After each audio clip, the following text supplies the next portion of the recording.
Halo, assalamualaikum. Waalaikumsalam. Tabi pun sekendua numpang teliu. Kanca-kanca semuanya di sini, nenek sudah menyiapkan garam ya, garam putih ya. Jadi bukan garam Himalaya atau bukan garam pink, bukan garam kasar, tapi ini yang ada nih. Kanca semuanya, bagaimana nih kabar-kabar kancaku? Apakah semuanya saudara, sahabat sekali semua dalam keadaan sehat-sehat kah? Oh, kanca, di sini kakak akan membuat lauk, yaitu kalau bahasa kita apa ya, ikan asin basah. Nah, kanca semuanya, ayo ikutin keseruan kakak Lena membuat lauk ikan asin basah atau apa ya kalau di daerah kanca, adakah ini makanan? Ini mirip-mirip dengan ikan peda ya. Di sini kakak sudah siapkan. Ini adalah nasi, kira-kira semangkok ya nasinya. Nah, nasi ini sudah kakak dinginkan ya dari tadi. Karena kalau mau buat lauk ini, nasinya dipastikan harus dingin. Oh, udah dingin sekali. Di sini ada bumbu yang kita taruh adalah cabai rawit 2, cabai keriting 1. Ini cukup ya. Kita bukan ngambil pedasnya ya kanca, tapi ngambil syaratnya saja. Karena dulu waktu nenekku membuat ini dia pakai beginian nih supaya rasanya sedap. Nah, kanca-kanca, tentunya bahan utamanya adalah ikan ya kanca. Ikan ini tadi kakak beli di warung. Kalau kita bilang ini ikan simba anaknya ya. Ini tulangnya cuman ada di tengah saja, dan nanti kalau dibikin bekasem ini pasti tulangnya empuk. Bagaimana caranya? Ayo ikutin ya. Nah, tempatnya sudah kakak siapkan. Jadi tempatnya harus agak gede atau lega gitu, jangan sempit ya. Nah, pertama-tama di sini kakak isi dulu garam ya. Di wadah yang pertama dikasih garam dulu. Ya, kira-kira 1 sendok muncung ya. Coba kita tambah lagi. Nah, ini udah dikasih garam wadahnya, bawahnya ya kanca. Lalu nasinya pun digaram dulu. Tadi kakak udah siapkan sendok nih, tapi belum kena ikan. Nah, garamnya sesendok muncung nih sahabatku, kanca-kanca. Ini garam adalah kegunaannya untuk fermentasi ikan ini ya, supaya ikannya tidak bau dan ikannya tetap terasa enak. Tahap kedua, ikannya kita kasih lagi garam 1 sendok muncung. Ya, ini adalah harus banyak garam ya. Nah kanca, ini kita aduk-aduk dulu.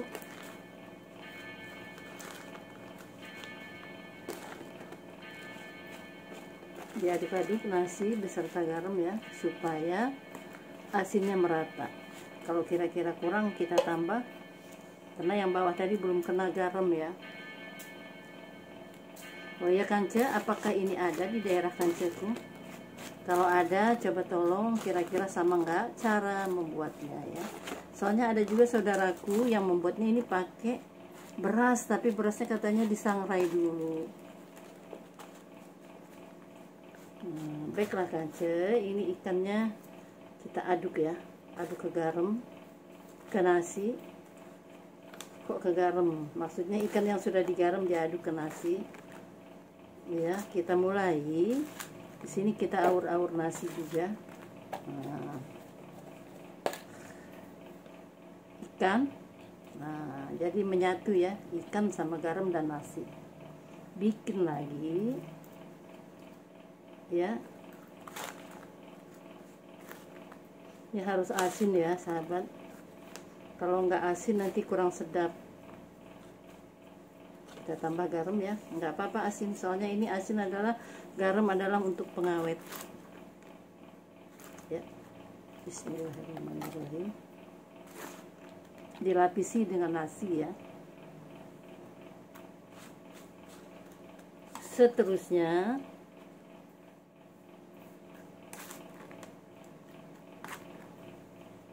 ya kanca-kanca, ini nanti kalau sudah jadi bekasem, ini luar biasa nih enaknya ya. Tidak ada yang membandingi ya, tidak ada yang menyetarai, saking enaknya ya. Kita bikin nggak banyak ya Kance ya, hanya bikin 4 ekor saja. Ini waktunya ya kira-kira 1 minggu ya baru jadi ya. Kalau sudah 1 minggu, ini bekasan kita sudah bisa dimakan. Tapi dengan syarat jangan ditaruh di kulkas ya. Nanti kalau udah 2 minggu boleh ditaruh di kulkas supaya tetap segar. Begini nih Kance prosesnya. Sekarang terakhir kita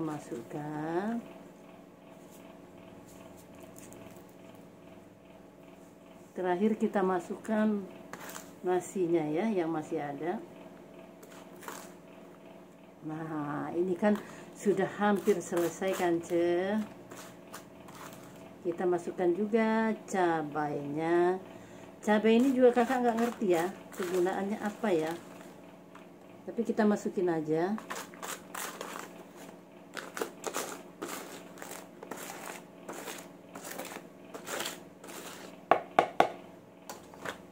Kance semuanya, ini adalah cara proses pembuatan bekasem ya. Alhamdulillah sudah selesai dan kita akan tutup dengan rapet sekali sehingga tidak ada udara, tidak ada angin yang masuk, apalagi semut atau lalat ya. Nah di atasnya kita kasih lagi garam nih Kance, gak usah banyak-banyak ya. Kita aur-aurkan garam lagi. Nah selesailah prosesnya. Ini adalah ikan 4 ekor, ikan paling enak ya kalau kita bilang ini ikan simba. Kalau di sini namanya ikan kue, bukan kue ya tapi kue. Prosesnya kita tutup yang rapet, nah serapet mungkin ya. Kalau bisa ditutup lagi, di sini diisolasi atau diperban atau ditutup pakai kain. Kita simpen kira-kira 4 hari lah, jangan seminggu ya. 4 hari ini sudah jadi ini bekasan kita. Nanti waktu kita memasak akan kakak bikinkan video kembali ya, supaya Kance juga tahu. Tapi jangan dibuli karena ini bukan ikan busuk ya, tapi ikan asin basah. Mungkin Kance yang ada di Sumatera, di Palembang, di Bengkulu, di Riau, di Jambi, di daerah Lampung ini tidak asin. Di Kalimantan juga banyak nih sahabat-sahabatku yang membuat begini. Wah ini kalau sudah dimasak bisa ngabisin nasi 2 piring atau lebih. Cara memasaknya gampang.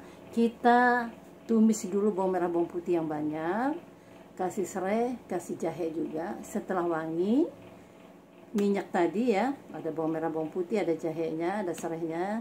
Terus kasih irisan cabai hijau yang banyak sekali. Kalau ini kita masak sekaligus nih, berarti cabai hijaunya kira-kira sepenuh ini nih, campur cabai rawit ya, sepenuh ini nih.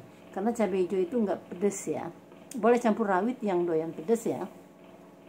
Nah setelah matang baru ini masukin, jangan dibalik dulu, nanti kalau dibalik dia bisa hancur Kance. Dibiarkan dulu kira-kira 3 menit, tutup. Setelah kira-kira 3 menit, api kecil ya, baru dibuka tutupnya, baru dibalik. Wih wanginya kemana-mana, bikin kita cepat-cepat mau ngambil nasi untuk makan ini. Nah Kance semuanya sampai di sini dulu ya, jangan lupa dibantu di subscribe, di komen, di like ya videonya kakak Lena ini.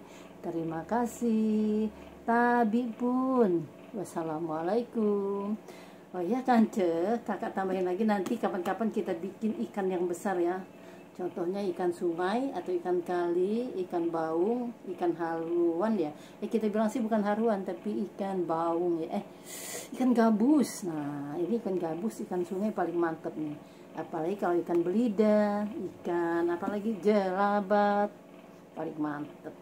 Baiklah, terima kasih ya kakak pamit. Wassalamualaikum. Tabi pun sekendua numpang teliu.